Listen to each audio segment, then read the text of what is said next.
Welcome to another episode of The Misfit Toys. As always, we have my beautiful and hilarious co-host, Miss Maria De La Ghetto. Let me get some snaps and some jazz hands. And this week we have the beautiful and hilarious Irina Voronina. Welcome. Hello, thanks. Wow, it always catches me off guard when people say my name with Russian, proper Russian pronunciation. I feel like I don't know, I'm back to Russia all of a sudden. I'm sorry. Irina Voronina. Does that help you? Yeah, Irina Voronina. Irina Voronina. Let's do it American style. Irina Voronina. I love it. Because like when I see something Russian style, everything's Russian style because people can't pronounce my name in English. So I switched it to Iggy because I would have all these problems. They're like, is it Igor? Is it? And I'm like, right. Your name starts with an I too. That's the thing. When I used to say my name is Irina, people are like Ivina, urine. I don't know. Hi, What's Sammy. Up, what's up? How's it going, man? Good to see you. My friend Sammy. He's awesome. Aww. What's up, Ray? Nice. From Wales. So if you're watching from anywhere, just type it in. Let's give yourself a shout out. We'd love to know where you're from. So, Irina, where are you from? I was born in Russia, proper Russia, in the city of Dzержinsk, which Dzержinsk. Yeah, I didn't just sneeze. That's the name of my hometown. Can you say that? Try to say that, Maria. What is it? Say it again. Dzержinsk. Dzержinsk? Oh, Dzержinsk. Yeah, with a Dzezhinsk. Okay, Dzержinsk. Okay, Maria, it's pronounced misery. Gotcha. Like where the emphasis on the syllabus. You know what I mean? No. So, when did you come to America for the first time? I came to America for the very first time, I believe, in summer of 1999. Ooh, the summer of 99. That was an epic time. Good year. Yes, you could still smoke in the restaurants. I do remember that. I'm old, but it's fine. I think you could still smoke on some airlines. Hi, Jay. Hi. So good to see you. Look at Jay's avatar. This is me and Jay. I love it. Love it. And Sal's coming in from Buffalo. Love that. We got people from all over. Mistress K from LA. She's coming in. Another fellow misfit. What's up? So you came in the 90s from communist Russia. What brought you to America? I modeled at the time and I lived in Milan. In Milan, I went on a casting where I had to show my boobs. And next thing I know, I'm flown to Los Angeles to shoot a cover for a magazine called Perfect 10, which publishes topless models that are gorgeous, that didn't have any plastic surgery. Wow. And I've got the plastic surgery. I just don't know about, I wish I had boobs. I know. Life would have been so much easier. Got boobs will travel. Oh, yeah. Have boobs will travel. So that's amazing. So your boobs got you to America.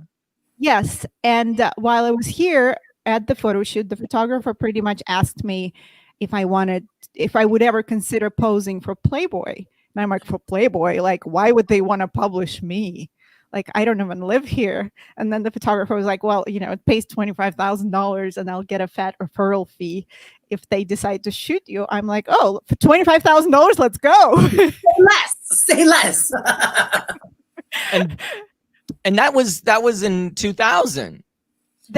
So I tested for Playboy that trip, my first time in America. I shot my centerfold. I stayed at the mansion, but then because of such thing as working papers, they couldn't pay me or publish me until I had my visa. And that took 2 years, almost 2 years. Wow. So I shot stuff in 99. In 2000, I was flying in here to do things with Playboy, but I was only published in January 2001. I'm coming up on my 20th anniversary, people. Wow. Awesome. I love it, love it, love it. Maria, have you ever showed your boobs for money? Unfortunately, no. Only for free. Damn, girl. Well, back then it was a little, now we have the OnlyFans and whatever else. Back then we didn't have anything. And even then, my OnlyFans, I'm just eating cake and some bathing suits. You know what I'm saying? One of these, I'm sure a lot of people have been trying to look me up and they don't know that it's not real. And I'm not going to tell them. So just pretend it never happened. Put those money makers to work, girl. I know. I really should. Dang. Yours got you to the U.S. I wonder what mine will get me. McDonald's if I'm lucky. Let's be honest. So, quick question. What I love to ask all of our guests. It is time to breakfast and BITCH. What did you have for breakfast and what has been bizarre, ironic, terrifying, crazy, and hard this last couple days? What has been, I'll start us off. This morning, I had me some celery juice. Juice. I know. Maria's going to come back. She's going to get a snack. And then the hard thing was everything's going back on lockdown. I cannot believe it. All the restaurants, everything is back to being boarded up. It has been tough. What about you, Irina? I make oatmeal every morning with blueberries and almond milk, and sometimes a little bit of just dress up my oatmeal every each way. And I like steel cut oatmeal from Trader Joe's, the quick cooker, the 3-minute one, and it's delicious. I love it. So we got the oatmeal, and then what's your BITCH that you had with breakfast? BITCH. So it was an interesting week. I've been bitching a lot this week with my husband about not having an office, about not having a designated place to work. And because, like when I have live stream shows, like I'm here and there, I'm on the kitchen table, I'm on the middle room table, like I float all around the house, where my husband has an office and he's like, oh, you're welcome to work there. But like, he plays music and takes phone calls all day long. So I can't do that. I need privacy. I need a door that can be shut. And then, like I'm in the middle of something and he comes to have lunch from his office, which is in the garage. And he thinks I'm just sitting here, there having conversations where like I'm in the middle of something really important. So, and I can't like blow him off, because, he's the breadwinner in this house. The least I can do is just to be nice, right? And not like too bitchy, but it's kind of like the realization of the fact that pandemic is hitting, I don't know, its peak, and I'll be in this situation for at least 6 months till vaccine comes out. Like I need a place to work. I can't do this. So I campaigned really hard and I'm getting an office for Christmas. And I also got these for, for bitching. Yeah, I love it. I love it. It just magically. Did you know Apple Store delivers? Oh, no. Yeah, you can purchase something and you can get it either in 2 weeks, or for extra $5 you can get it delivered to your door within an hour. Dang. You got the double B's, girl. You're not the hell with double D's. I got double D's, but you got double B's. Bitching and boobs. Bitching and boobs. These are D's, by the way. Not These double. are D's, but your D's get you a lot more than mine do. Yeah. It's my mouth. Yes. Bitching. I love it. Oh, what about you, Miss Maria? What did you breakfast and BITCH? Y'all said celery juice, and I bounced out real quick. I was like, "Oh, I can't handle that." Oh no, I saw that. I was like, Maria's going to go get a snack off camera because I was reaching for my pretzel, my little chocolate, dark chocolate pretzel. But for breakfast, I had some. I had a couple little breakfast burritos with some black beans, some egg and cheese. Bomb, so bomb. My favorite. It's my favorite breakfast is breakfast burritos. Yeah. And then my bitch today. You know what?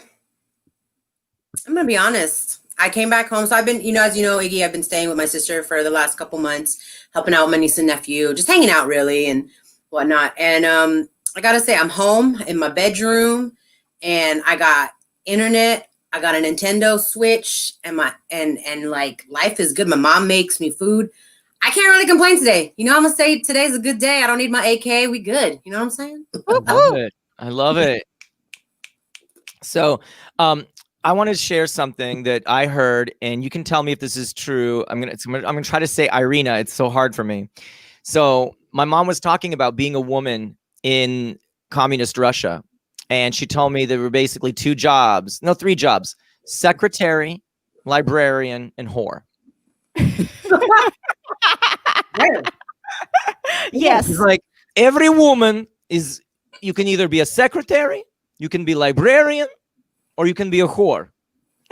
Very close. Which one do you think makes more money?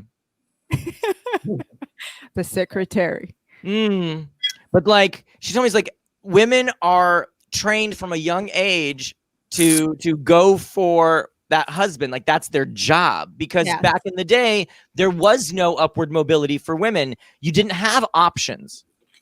There was just basically secretary, librarian, and whore. Like that's it. Like, and wife, which is basically back then in the 90s. Would you agree or disagree? I feel like in my family, there were a lot of teachers also. And all my like men were military. And my mom was actually an accountant and a banker. And she was always the bitch in charge of a branch of a bank, even though there was only one bank in Russia called Sberbank. There was no like competitors before like late 90s. So, but generally speaking, there's not that many opportunities. So like when I decided to go to college, like it wasn't even a question who I want to be in this life. It's just, you're going to be a banker like your mother. I'm like, but what if I want to be a model? A model? You mean a whore? So we skipped the librarian part. But, but generally speaking, yes, like there weren't many like options. Like you could study for 10 years and become a doctor, but who wants to do that? A lot of Filipinos. in Russia. I'm like, no, I can't say it. Because the jobs don't pay that differently. It's like whether you're a mechanic or a doctor. Back in the day, it was this. They were all government jobs. My father was a tightrope walker in the circus for the government. Wow. Because every circus performer, clown, and everything worked for the government. The baker was a government job. Everything was a government job. Wow. And when they asked to leave the country and got their visa to leave, they were declared traitors of the state. They were fired from their jobs. They were published in the newspaper as traitors. And for 1.5 years, while the papers were processed, my parents collected cans on the banks of the Dnieper River and had no money. My mother had to sell all of her belongings because every job was a state job. And as soon as you asked to leave, you were declared a traitor. Is this true, Irina? Wow. I see you nodding. So I think it is true. I was born in Dzerzhinsk, and not that many people in Dzerzhinsk even thought that leaving a country could be a possibility. Does that make sense? Because we were like so far from big cities, and we never like met people that went abroad. So I imagine it is true 100%. But at least you guys knew you could leave. Like we didn't know we could leave. Trust me, if people knew they could leave, a lot of people would have left, but there were only maybe like select few. I think there was like a big Jewish program. Yeah, because my parents were Jewish. That was why we got to leave. We were Jewish refugees. And I think I heard quite a few stories about like Jewish people immigrating through the community, and community would help them to settle in America. And, you know, they had something. But if you're just like a Russian born in Russia, like you never thought you could leave. Yeah. Like The that Star was of not an option. yeah, the Star of David was my pair of boobs. Woohoo! That's what got me to America. Like we worked what we have. You use what you got. You got to be, very what's the word? Resourceful to get here. Maria, what was your upbringing like? What was your childhood like? When did you you were born? I was born in the Philippines, actually. So you're also, so we've got an immigrant roundtable. Yeah, no. It's different though. Philippines was colonized the hell out of. So after the Spaniards were done with us, the Americans took over, and we had like bases. That's how my parents met. My mom was working in a restaurant, and my dad was in the Navy. So they met that way. They got married a few years later. I was born on the Navy base. So technically, I'm what you call an American citizen born abroad because I was born on American soil. I was born on the base. So that's how that works. But my mom is definitely, she actually grew up in a small village in Aboyog, Leyte. That's the village, or the city is Aboyog, or the area. And then Leyte is is like the island, I think. And so she grew up without electricity, without running water. Like she lived like Georgia the Jungle style, living in like wooden houses and in bamboo huts type of thing. And it wasn't until they moved to the city of Manila, which is the big city, when she was about 14, that she they had electricity or whatever. She's seen that kind of stuff. So she definitely lived that rough, third world, as they like to say, lifestyle. And then when she moved out on her own, moved into the city, got her own apartment when she was older, and stuff like that. So yeah, like I've been blessed to grow up in LA with like a typical American kid. We were broke AF, but not the type of broke that my mom was like, you know what I'm saying? Like my dad had the complete opposite lifestyle. You know what I mean? Like my dad was the stoner kid in Dazed and Confused, and my mom was it's so crazy. So, but yeah, I definitely know the struggle, and us growing up as immigrants, like children of immigrants, that's a whole other like cultural issue and identity that we have and all that. So it's really interesting. So, but yeah, I don't know a lot about Russia and how things were back then. I hear from Iggy, but I didn't know he was born in Canada. But yeah, but I do love to hear about all the different like cultural backgrounds and stories and stuff. I just watched a movie about Jews in Russia. It's called Everything is Illuminated. Have you heard of that movie? Oh no! Yeah. Did you like it? I love Elijah Wood in it. I love Elijah Wood. He's so cute. And he picks really good movies. The guy who's in the band Gogol Bordello. Wait, doesn't he go back to Ukraine to find like the source of his parents? Yeah. Oh, yeah. Yes. Oh my God. That was a great movie. So good. To be honest, I really think I was like a Jewish woman in a past life. Like I really think I could see it. I really, whenever I hear the stories, and I mean, like anyone would be heartbroken, but I feel like some type of way where I'm like, I'm not even Jewish, but like I feel this. You know what I'm saying? Like I don't know. I feel very strongly when I hear and see the kind of stuff. So, but yeah, that struggle is fucking real. Oh my gosh. So, but yeah. And what's scary is even today, I don't know if you read that book she has the Unorthodox, that movie or that show on Netflix. Mm-hmm. She has, I read the following book, the second book called Exodus, and she visited Hungary and all like her, places where her family was.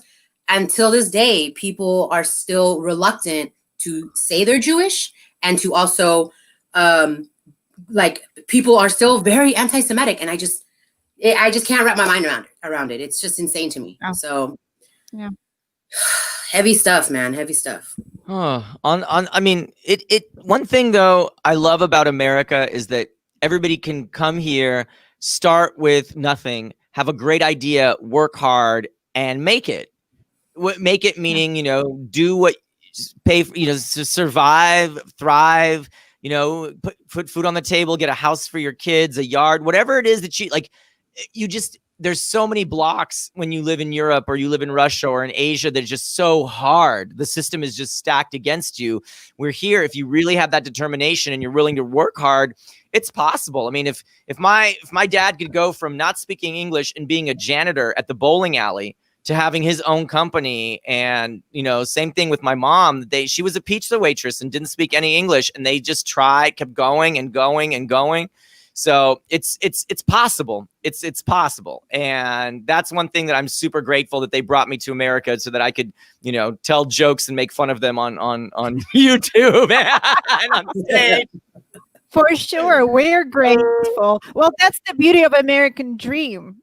Like, you can be from anywhere. You can move to Los Angeles and see, okay, now I'm an actress and a comedian. Like, I could never do this in Russia. I never could. So it's there's a lot, I will say our government is not perfect either, but it's different for every person, because you try to explain something like this to my mom, because I'm a very liberal leftist type of person and I don't support our government, but I also understand the reasons, like for my mom who does support our government. There's, like you said, like in Russia, you wouldn't be able to do these things. So it's really also perspective. Like, yeah, our government is trash, but it's also, there are certain things that in other governments that you can't do, that it kind of weighs, like levels out. And, do you understand what I'm saying? Like, no government is perfect, but I think, this one is at least in this one, you can make your way somehow. Whereas in other places like, Russia, it's not the same. You get thrown in jail for anything. Like, yeah. If I was discovered to be gay, I would have been sent to a gulag in Siberia.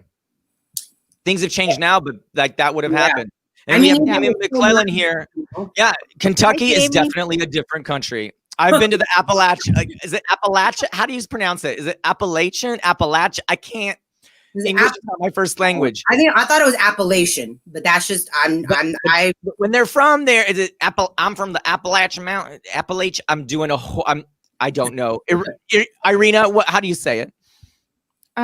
Whatever. I'm not gonna pick on you. Whatever rolls out of your mouth is fine. I have such even like English is my first language, clear, like obviously, but even till this day, there are words that I speak. Oh, Appalachia. Yeah, you should be right. But Appalachia. I said Gatorade till I was like 13. Okay, so in my defense, I speak 3 different languages. I speak Tagalog, Spanish, and English. So I have to process 3 different ways. So that's my story, and I'm sticking to it.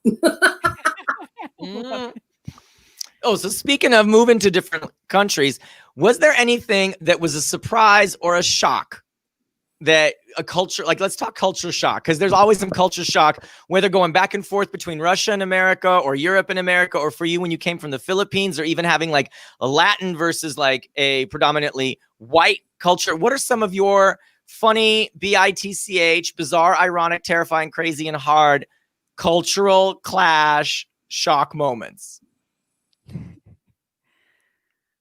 I think there was something with food aid you were going to tell us about, Irina. Oh, well, I leave that for the upcoming comedy shows. But okay. The biggest thing for me when I started coming to US to work here was the way I was treated, because I lived in Switzerland, I lived in Italy before, and I was always treated like an immigrant, like in my face. Like, I could have been living there for 20 years and been married to a Swiss man and had 10 children, but I would still be that Russian who takes, their man and who came here, whatever. So, and the same in Italy, like, obviously, like, I would never blend in. And I think most of like Western Europe, they're very pissed at Eastern European people, because when the wall came down, everybody just, it's like, like Eastern Europe is like Mexico of Americas.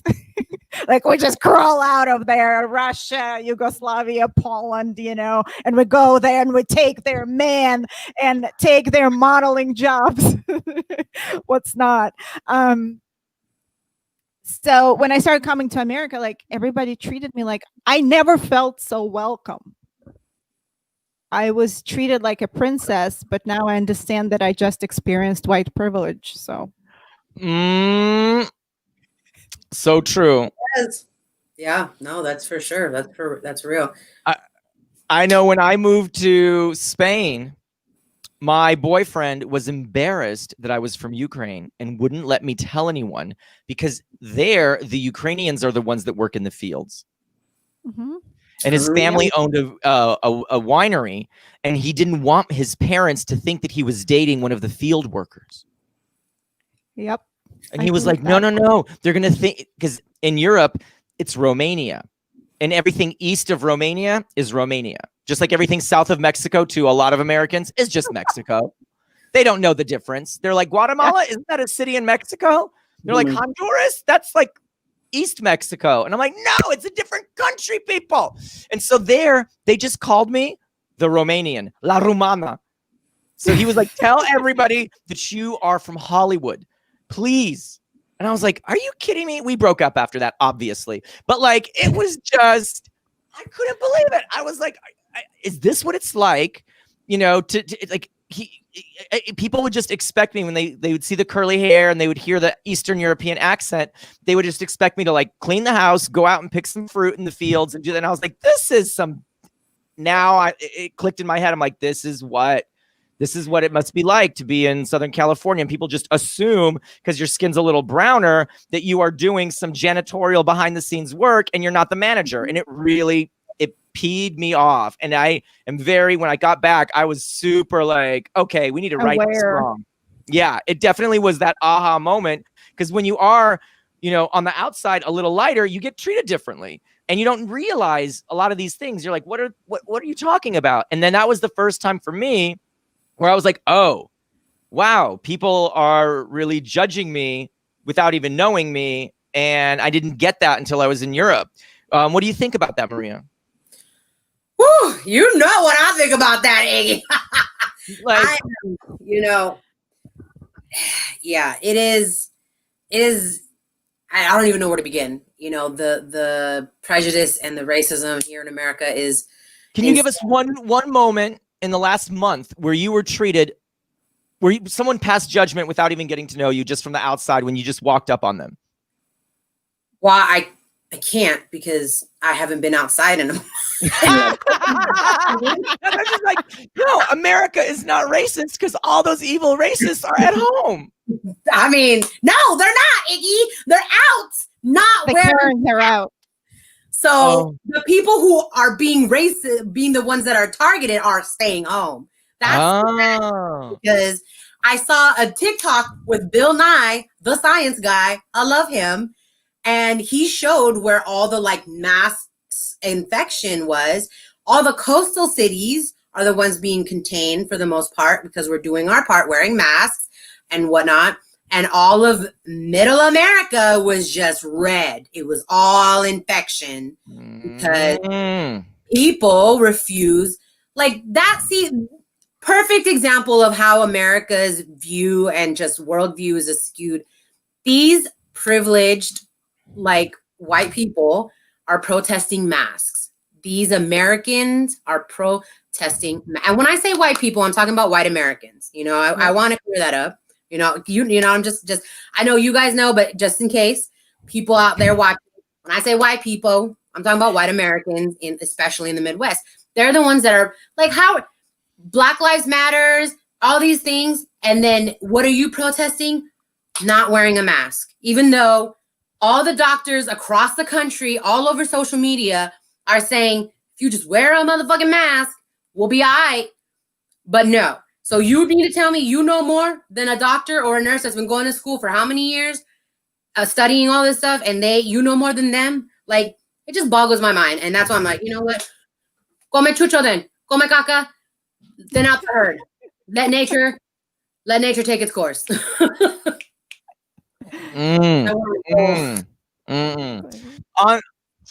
On that note, it's time for some monologues. I want to hear Ms. Irina.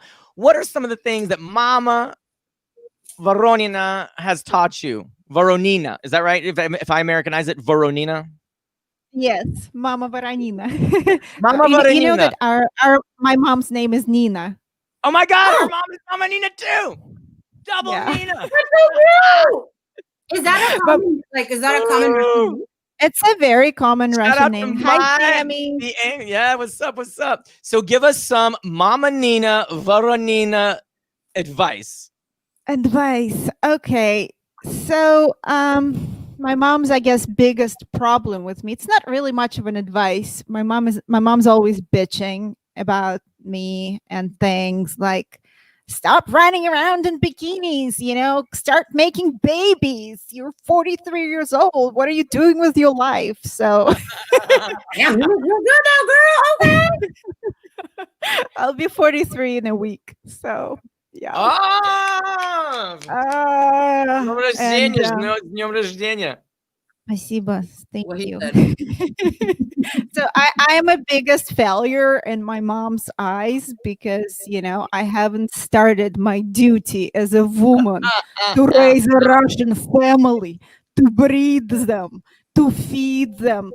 I don't know. I just think like Russia, and I'm on the fence. Like I didn't say like, oh, I'm never gonna have children. I'm kind of like still like, I still could if I wanted to. Like I have 18 more months, right? I mean, I froze my eggs. Don't worry. Oh, wow. I froze my eggs long time ago. So I still could have kids when I'm 50 if I wanted to. But that's not the point. The point is like I'm not doing my duty as a woman. I'm not breeding and parenting. And who's going to bring you a glass of water when you're dying? That's You every and my phone mom call. must be friends. That's every phone call with my mother, sort of like, what are you doing with your life? Why are you putting makeup on? You already have a husband. Go make a baby right now. That's some pressure. That's some pressure. What pressure do you feel from your mom, Maria? Oh, you know what? I think she just kind of gave up on me at this point, to be honest.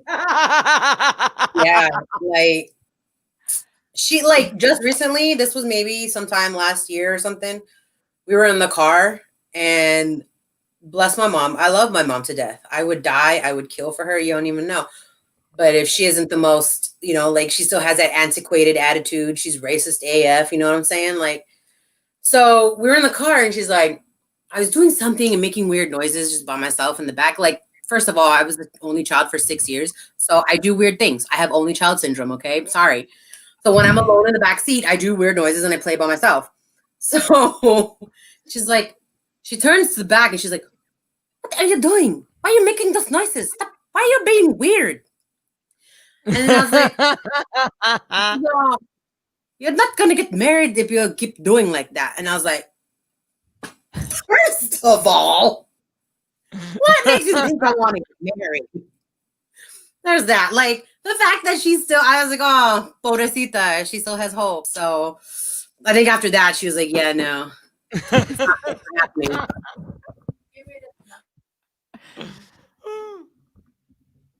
Oh, Maria, cutting off a little bit. Oh no, she was getting to the point and it just cut off. It's all good. Literally. Oh, there we go. There we go. Show.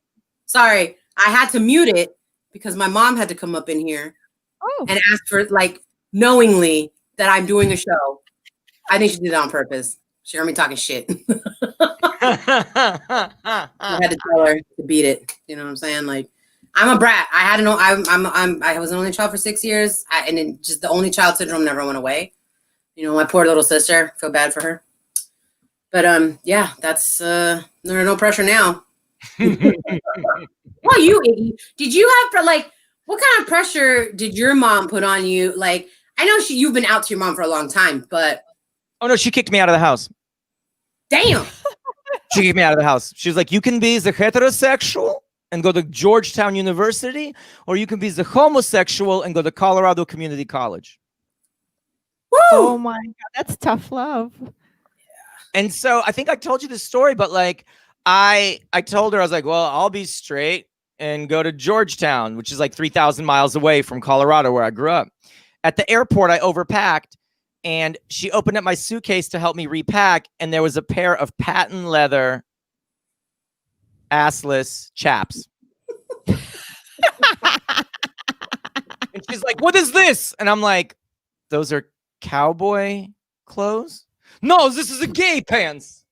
I'm like, "No, this is homosexual fashion. You told me you were going to be doing hetero, and now we're doing tug of war with this pair of assless chaps at the check-in in the airport." And the whole entire United crew was watching. And of course, the flight attendant felt so bad for me because he was on my team. And that was the first upgrade to first class I've ever gotten. That was the first time I ever rode first class because he felt bad for me. He's like, "Oh, girl, life's just going to get harder. Let's just give you a first class seat so you can ride." I love it. I love it. It took her 10 years. When I introduced her to my partner of 8 years, we were engaged. She was like, "I really like you, but this is just a phase." Oh, Lord. I'm like, "Mom, we have 2 properties together. We've been living together for 8 years. Look, I was lesbian in college. I kissed girls in college. But if I stuck with the girls and didn't have sex with your tightrope walking circus dad, where would you be?" Tightrope walking circus dad. Who works for the government. In Europe, they just have a different sensibility. Look at Putin, for instance. It's like you have your family, you do what's right, and on the weekends you go to your dacha and you have your little boy flings. That's like real. You go to the banya, you beat each other with some birch branches in a sweaty box, you do whatever boys do in the forest, and then you go back and you raise your children and run the world like you're supposed to. That's 100% true. Did you guys hear about that? I think he was from Belgium. He was a Belgian, some sort of politician who was like super like right wing, anti-LGBTQ, everything. Good one, Jamie. But yeah, so this like super conservative politician in Belgium got caught at a gay sex party where everyone was just having one fat orgy. So not only were they going against like lockdown rules, but like that was the article really focused on they were public gatherings. I was like, this was more than a public gathering, okay? This was a gay orgy going on, and y'all are really focusing on he was going against quarantine lockdown. Like, bruh, can we focus on what we really care about right now? The important stuff. Towards the bottom was like, oh yes, and then it says sources close to them say it was a gay gangbang. I was like, thank you for putting that in there. I needed that. I just needed confirmation. So maybe there's more things being transmitted at this party than COVID. He was trying to escape through the front window. He tried to climb out the front window. I was like, sir. Was he closeted gay? Like, was he not like publicly? Yeah, because he was a politician who was known for his anti-LGBTQ laws. That's he was horrible. He deserves that. That's it's gonna bite you in the assless chops. It sure did. Oh my god. Oh my gosh. That is too funny. That is too funny. So tell us, how did you get into comedy? Well, I lived in LA for nearly 20 years, and I started as a model, going out for like TV commercial auditions. And then like every time the agent would see some kind of like one line for a Russian, I would go out for like, I started going out for acting auditions. Then I was like, well, I always wanted to be an actress. Like I was in the school theater. I love to perform. So I'm like, okay, I'm going to get an agent and start going out places. He was naked trying to climb out down a drain pipe with a rucksack full of drugs. Right. Wow. Drugs. Ray, keeping it real. Ray, we needed this detail. We really needed this detail. Did. And then, I started booking like one-liner parts of a funny foreign girl who sometimes shows her boobs. So you made the transition from sexy to funny. Yes, and I always thought I never liked comedies. I never thought I was a very Russian at the time, and I took my acting seriously. And I was cast in Reno 911, the movie, as a funny foreign girl, and I got flown to Miami for like the shoot, and my script was one page of a description of the scene. So it was fully improvised. Like there was nothing was written. I was like, oh my God, how am I going to do this? But, I had to act in Russian. So whatever. Everybody thought it was great and funny. And then I shot for Reno 911, the show. And I was considered to be a funny foreign girl. Like one role led to another. And then I was working with so many incredible comedians. I played a bailiff on a Laugh Factory show, Supreme Court of Comedy, for DirecTV. And I got to hang out with like Dom Herrera and like a lot of incredible people. And I never thought, like, for me, this would be like the ultimate, when you're able to come up with stuff on the spot, when you're able to control the stage, to be you. And one day I thought, why not? Why not try it? I want to become a better writer. I want to create projects for myself. And also, at the time when your phone doesn't necessarily ring, you want to be doing something creative. So, and stand up became, the thing for me where people would listen to what I have to say. And it fills my, creative hole in between other projects. I'm waiting for the DMs to slide in. Like, I can already see it happen. That's one hole that definitely needs to be filled. I feel that, girl. I feel that. For those creative hole right now, at least I can fill my creative hole. And for those that want to get into comedy, that might be watching, that have like an inkling to like try stand up, what would you recommend like to do? Would you recommend just go to an open mic? Would you recommend to like take a workshop? How do you recommend, if someone like buy a book, like what would you say to someone if they have like always wanted to try it, or they're trying to pivot and do comedy? What would be the first step that they should do? Well, I think some people are naturally funny, and maybe some people could just go to a mic and do it.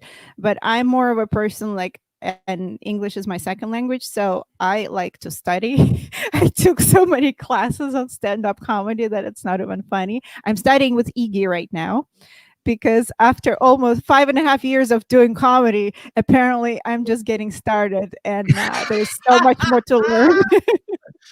Oh, but so this is a plug for, like, how, because you have studied with so many, I know you've studied with like all different kinds of coaches from all over Los Angeles, Hollywood, everywhere.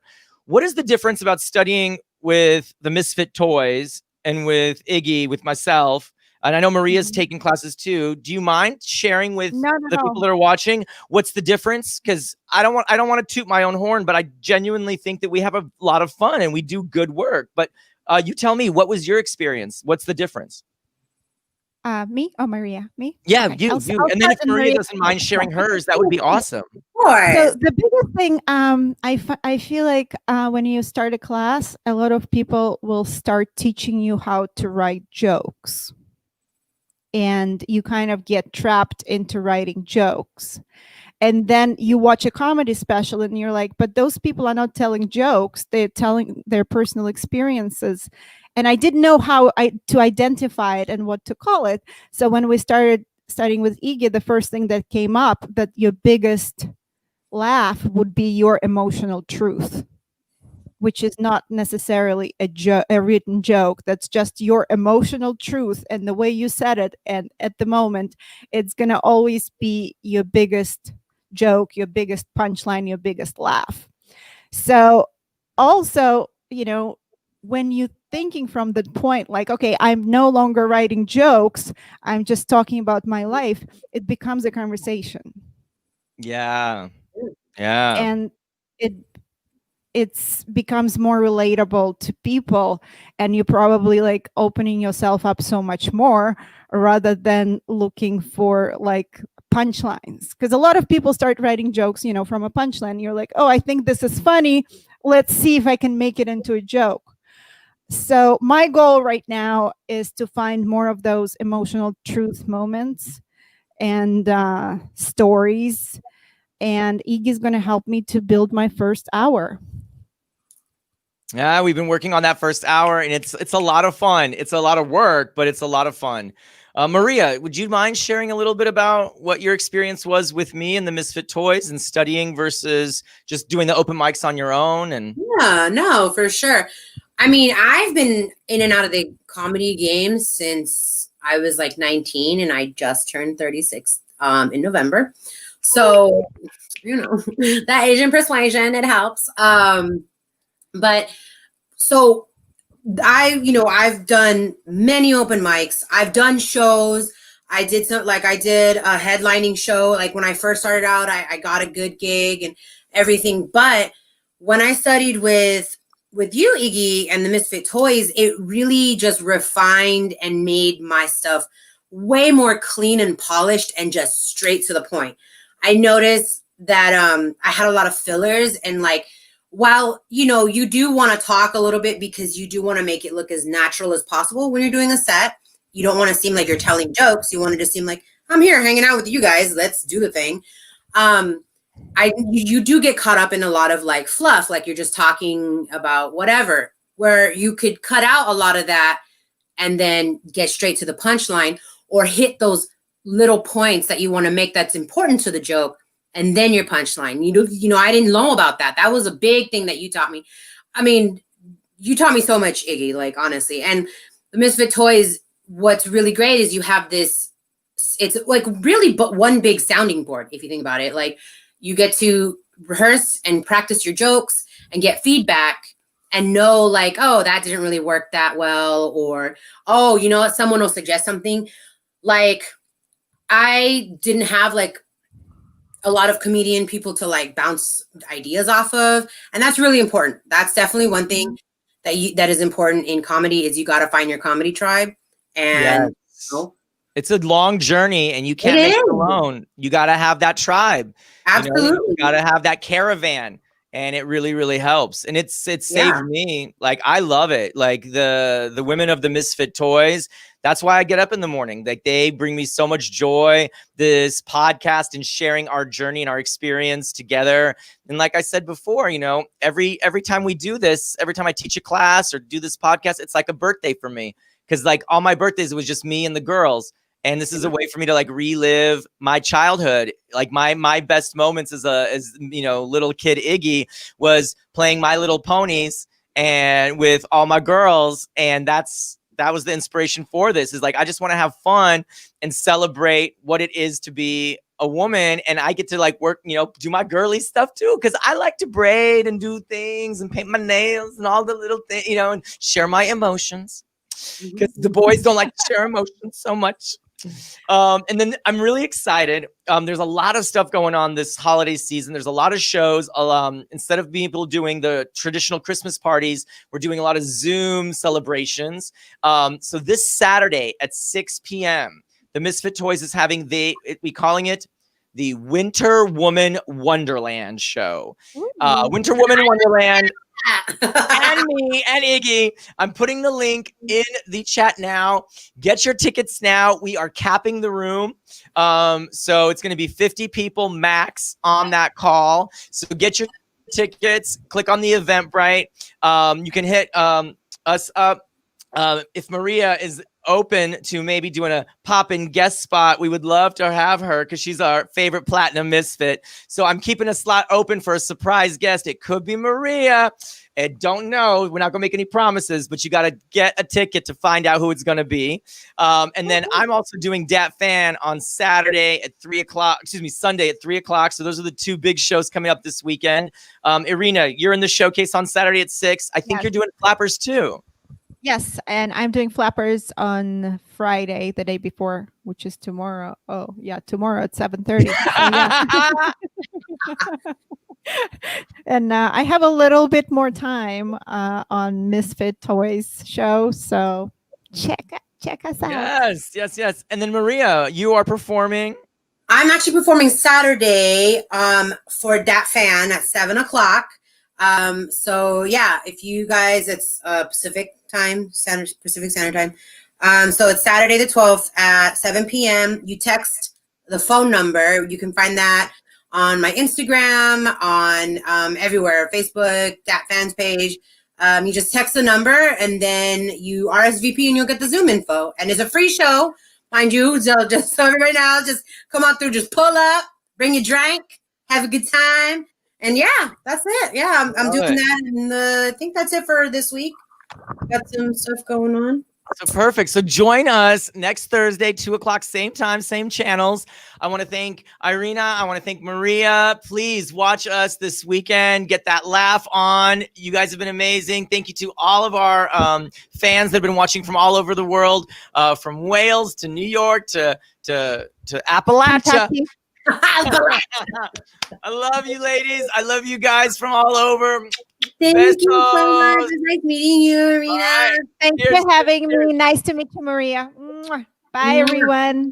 Bye. Bye.